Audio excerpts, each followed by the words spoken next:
This is tape 2 of the interview with Eda Strauss on December 21st, 1995, Minneapolis, Minnesota, United States of America. Eda, when we finished the last tape, you were telling me a little bit about how you left the ghetto in 1942 at your mother's urging. Can you tell me a little bit about that? I am, I don't know, this is an episode that I will never forget because it stands out in my memory. So when I don't know if I should to tell you something else, I don't know. When we left, my mother gave us some money to buy a train ticket. So my sister Mindla and I was 12 and Mindla was 14. We bought a ticket, we got on the train, and we didn't know where we were going. We just bought a ticket. And then we saw a woman in Poland. They have the national outfits, those krakowiankas, those beautiful with ribbons. And she was on the train. And I said to my sister, let's follow her. Wherever she'll get off, we'll get off. And that's what we did. We did not know where we were going. And we were walking. We got off on a farm. And we started walking on the farm and knocking at the doors for some food. Actually, we told them that we want to work. We will work for food. We couldn't get, and we walked for miles or kilometers. And it was beginning to get dark, dusk. And we came upon a ranch, a big farm, and we went there, and the maid, and we asked for work or food. And she said, I'm sorry, but we don't need any help. So my sister and I both sat down. It was dusk, it was getting dark. We were so hungry and so tired. And we sat down on the bench there and started crying just terribly. Cried, scared. After all, we were children. We didn't know the country. We didn't know anything. After a while, the maid or the cook comes out and says to us, why don't you stay over tonight? I'll bring you in the kitchen, give you some food, and then you can sleep in the barn. And that was 7. And I will never forget, she gave us some potato soup. The taste, indescribable. I cannot. I still remember the taste. It was potatoes with flour, a soup, like a sour soup. It was the most tasting meal we've ever had. She gave us some bread. And she said, why don't you go and sleep in the barn? Just like that. We are big city kids. We don't know about barns, animals. We get in the barn, there is, I'm telling you, and there are rats and mice and animals, and we were absolutely petrified. And, but we're thankful for that. The next day again, we had breakfast, and I don't want to stretch it out. They hired us.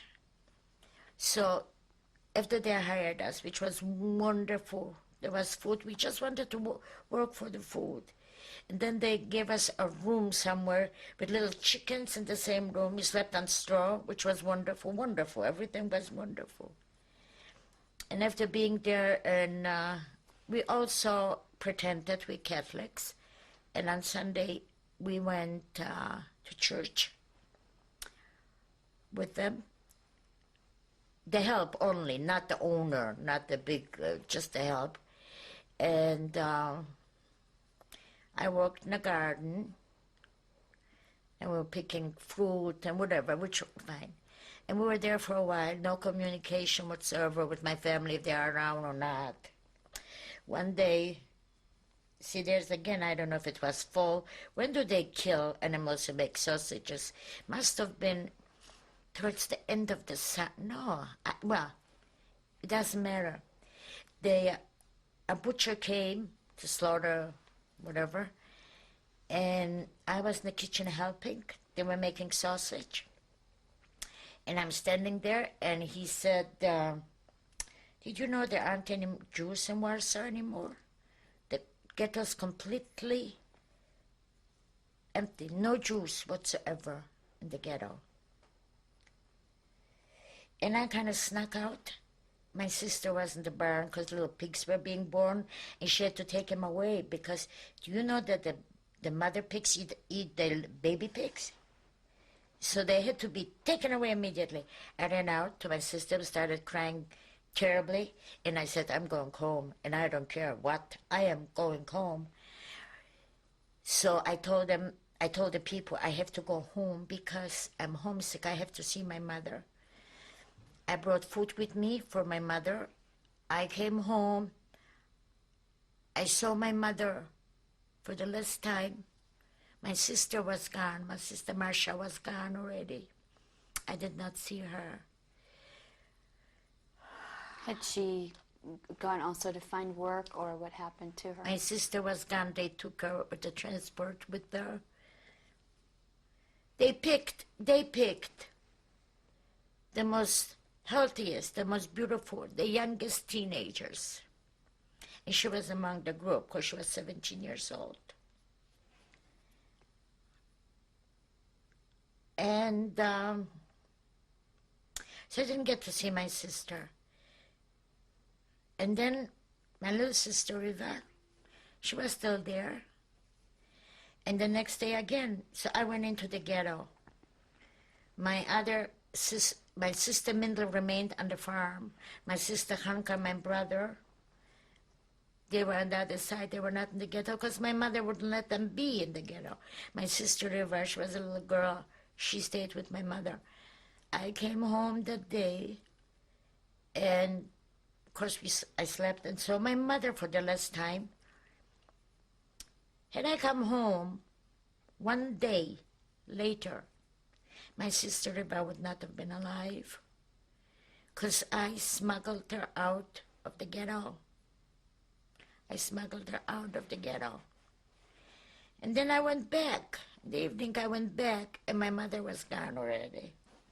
Where did you leave your sister to keep her safe when you smuggled her out of the ghetto? Where did you bring Riva? Where did I bring? Same place we were. We slept one night here, wherever we could find where to sleep over at night, we did. So then, that was already during the uprising. That was 1942, during the uprising. Can you tell me what you saw inside the ghetto when you went back? The uprising? I did not see anything. It was underground. What did the ghetto look like when you went back? Burned. Everything was burned. Completely beautiful city of Warsaw, burned. Everything was burned, destroyed. No Jews. And then we tried, so we decided we're going to go to Templin, where my mother's family was. Maybe they are still there. My sister Hannah and my sister Riva went first. I went back to the farm to get my sister Mindel, and we joined them after. And what did you find when you got to Demblin?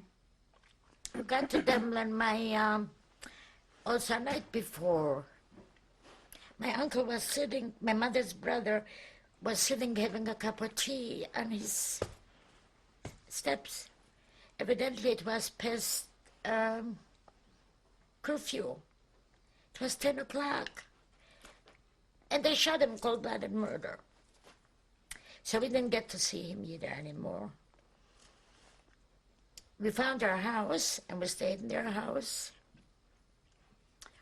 And then there was a wysiedlenie. We called it wysiedlenie, means take everybody out. Wysiedlenie means out. And we were among. So first of all, they took all the Jewish people on the market. There was a place and killed them all. And again, we got away. Again, we snuck out. How did you manage to escape? We just did. They took us, and I was walking with my brother.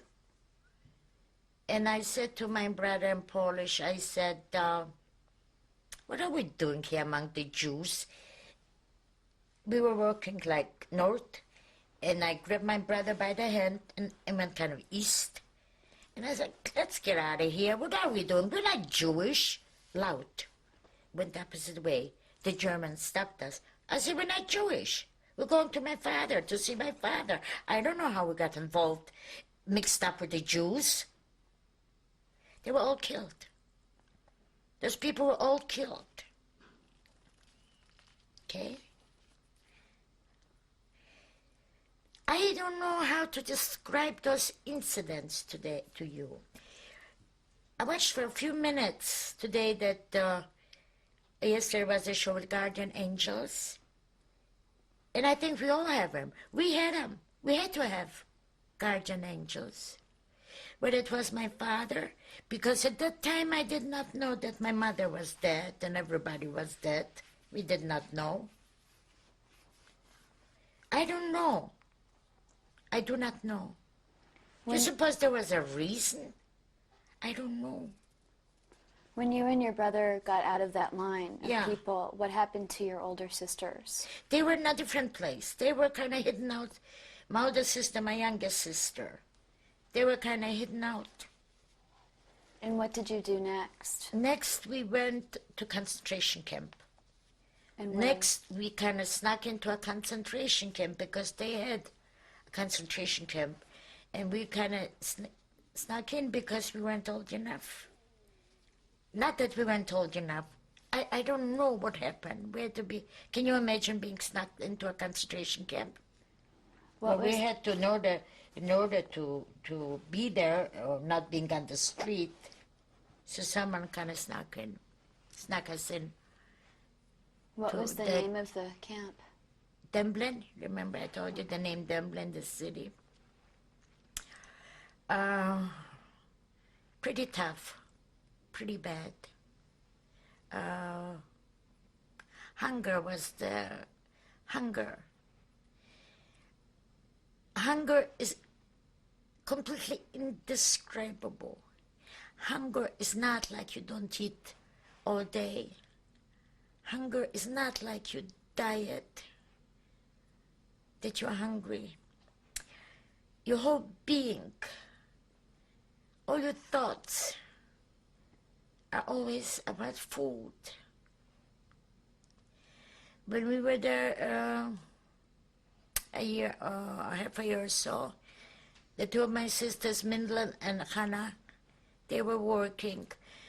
My brother, my sister, myself had to be hidden. We did not get food portions like they got a pound of bread a day with soup or whatever.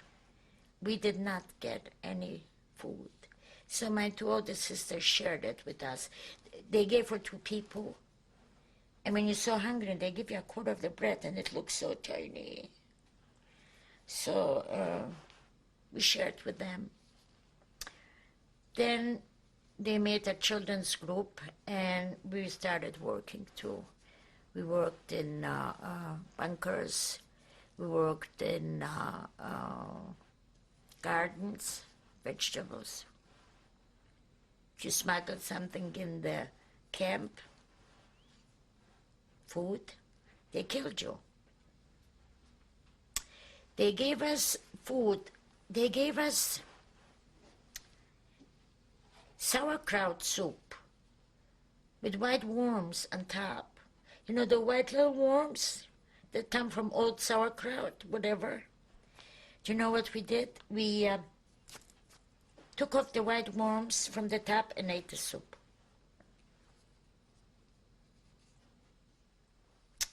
And they caught a young man, 18-year-old, bringing in potatoes to the camp. That young man was there with the father. The father must have been maybe 40 years old. And they were going to hang the son, and the father was pleading with them, with the Germans, please hang me instead of my son. The father had to stay and face and look. We had to watch the hanging of the 18-year-old boy. They let him hang for 3 days in front of the window of the barracks. We had to witness the hanging. Then another one was caught, and there was a gate when we used to come from work. We walked for miles to work every day, back and forth. And they shot another one, and they put him right by the gate. They shot him, and each and every one had to cross, pass him. Did this stop you from bringing food in yourself? I kind of tried. Sometimes I was successful. Sometimes I wasn't. Sometimes my sisters were successful. Sometimes they weren't. I had stolen carrots when I was working in the garden. And we had a Polish overseer. And he saw me do it. I had a coat and I stuffed it in my sleeves. He calls me into the shack there and calls my sister, my oldest sister. She was working. And he starts beating her up for my stealing. He didn't hit me. He hit her, which is worse yet. That's the kind of things they did. So there were no carrots anymore. But it was horrible watching him beating her up. That's terrible. What were your living conditions like at Demblin? You really want to know? Well, we slept on bunks. But actually bunks, it wasn't like bunk beds. Bunks, it was boards, one long barracks, 3 high, and straw. And straw. And we had some kind of coverings and straw. Have you ever experienced fleas? It's the most horrible, painful bites that you can imagine. Your whole body gets with bed bugs, with lice. That's how we worked. 12 hours a day. We lived, and we had to walk 5 miles a day or more, back and forth. In your bunks, was it just children? No. Women. And it so happened there were men in that camp too, men. Did you have an overseer in your barracks, a capo? Well, we were lucky. We were lucky in this particular camp. Because these people, you have to realize, those people who lived in that town. We didn't. We did not know anybody. So it was okay. We're Jewish policemen. They were okay there. In the Dublin, they were okay. I mean, we hated them when they came to wake us up to go to work. We hated them, but we had to keep our mouth shut. But they were pretty good in that particular camp. It was the Jewish policemen who came to wake you up? Or? Yeah, the Jewish, yeah. And they were working with Poles or with Germans? No, well, yeah, sure. Both? But the Germans, we had Germans in camp too. Mm-hmm. And how long did you stay in Demblin? All right, we got there 1942, summer of 42. And we stayed till July 44. the reason they transferred us, we really didn't know where we were going. The reason they transferred us, the Russian army, the Russians were advancing, and they took us out. They didn't want the Russians to see camps, so they were going to take us or destroy the evidence or whatever. So they took us to a different concentration camp in cattle cars, you know. Can you tell me what that journey was like in the cattle cars? We were kind of lucky this time too. The doors were open. You know the doors? So we were lucky in that respect too. How long did the journey take? How long did it take? Oh, maybe a couple days, 2 days. But there were nothing there. If you slept or you were sitting on the bare thing, yeah. Who were you with in the cattle car? We were all together. I was with all my siblings. All three of my sisters and my brother were together. Since the ghetto, we're always together. What were you thinking at that point? Where did you think you were going? Que sera, sera. And I'm saying again, oh no, they're not going to kill me. No way are the Germans going to kill me. No way. No way. And in 1944, I was 15 years old. 15, wait a minute, 44, 16. Whatever, 15. And I was thinking the same thing. Did Yes. the people in the car with you think the same way you were thinking? No. No. I was just thinking it for myself. What seemed to be the prevalent thought around you? Where did the people think that you were going? Well, you have to realize we were pretty young. Most of them were older. And they had children. And of course, at that time, someone was 30 years old. They looked 60, and I thought they were 100. So, you know, comparison, so. Oh, no, I wasn't going to be killed. No way. And what was your destination, finally? Well, we did not know, but like I said, they took us to another ammunition factory, and they brought us to that camp. And what was the name of that camp? Warta, Częstochow. Also in Poland? Also in Poland, yes. There were 4 concentration camps in that town. And that was bad. Very bad. Very, very bad.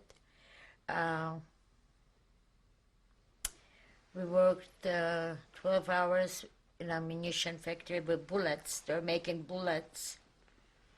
Sometimes you work at night, sometimes you work during the day. And they used to, and then it got winter, and we had to move out and, what do you call when you get together, like the soldiers, when they gather for count. We had to, in the morning, we had no clothes. It was cold.